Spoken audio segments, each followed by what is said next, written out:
রমজানের প্রস্তুতির জন্য 11টি প্রস্তুতির কথা আমি আপনাদেরকে শোনাতে চাই। 11টি টিপস দিতে চাই, যে টিপসগুলো আমাদেরকে সহায়তা করবে রমজান মাসকে সুন্দরভাবে কাটানোর জন্য। যেই উদ্দেশ্যে আল্লাহ তাআলা রমজান দিয়েছেন, যে উদ্দেশ্যে আল্লাহ তাআলা সিয়াম দিয়েছেন, তাকওয়ার পথে আমরা অগ্রসর হওয়ার জন্য এই 11টি পরামর্শ ইনশাআল্লাহ আমাদের কাজে আসবে। তার ভিতরে প্রথম হলো তওবা এবং ইস্তেগফার করা। কি করা ভাই? তওবা এবং ইস্তেগফার করা। কেউ যদি আল্লাহর কাঠগড়ার আসামি থাকেন, আগে থেকে তার নামে মামলা হয়ে থাকে, আগে থেকে তিনি দাগী আসামি হয়ে থাকেন, তাহলে নতুন করে আল্লাহর পক্ষ থেকে কোন নেক আমলের তৌফিক তার জন্য পাওয়া একটু কঠিন। এই জন্য আগের যে অপরাধগুলো আছে, রমজান আসছে সেই জন্য আল্লাহর কাছে সেগুলোর জন্য তওবা ইস্তেগফার করে নতুন করে জীবন গড়ার জন্য সংকল্প করতে হবে।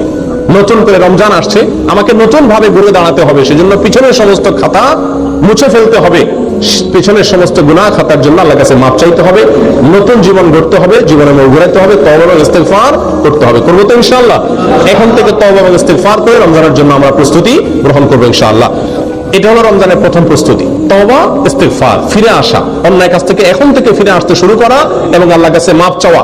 আল্লাহর কাছে মাপ চাইলে আল্লাহ সুবহানাহু ওয়া তাআলা যদি ক্ষমা করেন, তাহলে ইনশাআল্লাহ নতুন করে নেক আমলের তৌফিক এবং সুযোগ আমরা লাভ করবো ইনশাআল্লাহ। দ্বিতীয় যে কাজটি করতে হবে সেটা হলো কোরআন এবং সুন্নাহ রমজান মাসের যে সমস্ত ফজিলত, মর্যাদা, করণীয় কথা বলা হয়েছে, যে সমস্ত উপকারিতার কথা বলা হয়েছে, সেগুলো এখন থেকে বেশি বেশি আলোচনা করতে হবে, পড়তে হবে, জানতে হবে এবং কল্পনা করতে হবে।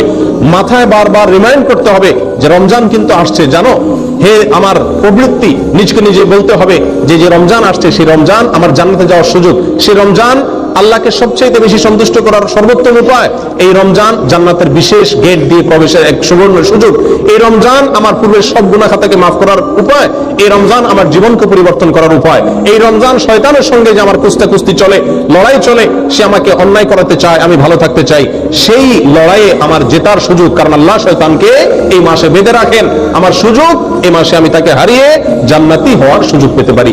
এই যে রমজানের যে সমস্ত উপকারিতাগুলো আছে, রমজানের প্রস্তুতি হলো আগে থেকে সেগুলো মনে মনে কল্পনা করতে হবে, আলোচনা করতে হবে নিজেদের মধ্যে।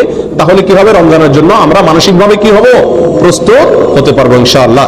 তৃতীয় যে কাজটি করতে হবে সেটি হলো ক্ষমা এবং সওয়াব লাভের জন্য, রমজান মাসে মাগফিরাত লাভের জন্য, অতিরিক্ত সওয়াব আল্লাহ সুবহানাহু ওয়া তাআলার কাছ থেকে সংগ্রহ করার জন্য এখন থেকে মানসিকভাবে দৃঢ় প্রতিজ্ঞা করতে হবে। মানসিকভাবে কি করতে হবে ভাই? দৃঢ় প্রতিজ্ঞা করতে হবে, এরাদা করতে হবে, পাক্কা এরাদা করতে হবে এখন থেকে যে আমি এই রমজান, জীবনের যত রমজান যেভাবেই গেছে না গেছে, এই রমজানটা আর আমি কি করবো না, হেলায় কাটাবো না। ভাই নবী সাল্লাল্লাহু আলাইহি ওয়াসাল্লামের জীবনে 7 বা 8টি রমজান পেয়েছেন, সাহাবায়ে কেরাম বেশিরভাগ সাহাবীদের জীবনে 2, 4, 5, 6, 7, 8টি রমজান পেয়েছেন।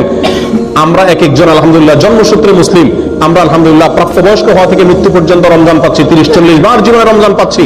তারা জীবনে 2, 4, 6টি, 7টি, 8টি রমজান পেয়েছেন, প্রাপ্তবয়স্ক হয়েছেন, 40-45 বছরে মুসলমান হয়েছেন, কয়েক বছর পরে মারা গেছেন, শহীদ হয়ে গেছেন, জিহাদের ময়দানে গেছেন, মাত্র কয়েক বছর রমজান পাইছেন।